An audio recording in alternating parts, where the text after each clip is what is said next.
In fact, I don't know if you were listening closely enough, and I probably read too quickly. The doctor was honestly speaking of a modern rather than a postmodern society. He says, is the spirit of this age like the spirit of past ages? No. He says the problem is not apathy, it's more profound. The whole notion of the spiritual has gone. Now, you wouldn't say that anymore, would you?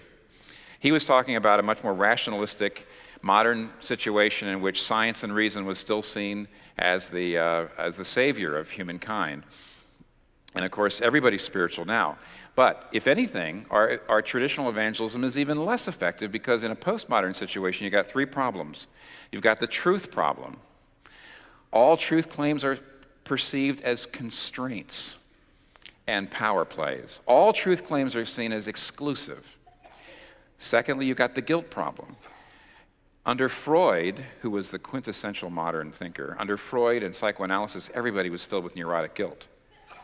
But most of the gospel presentations, evangelism explosion, almost all the traditional gospel presentations assume a consciousness of guilt, assume that the listener knows that they ought to be good, that somehow they know that they really ought to be good, decent people. And that's not there. The postmodern world has a truth problem, the postmodern world has a guilt problem, and the postmodern world has a meaning problem. And by that, I mean that they don't believe texts or words can really get meaning across. They believe in the indeterminacy of text. They say, here's a biblical text. Who's to say what it means? Who's to say? Whose interpretation is the right one? Meanings are unstable.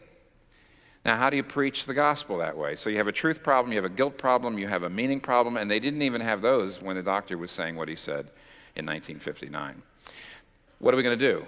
How are we going to respond? That was my introduction. So how do we do evangelism in a postmodern society? I would like to give you a 6-point, I can't say program, can I?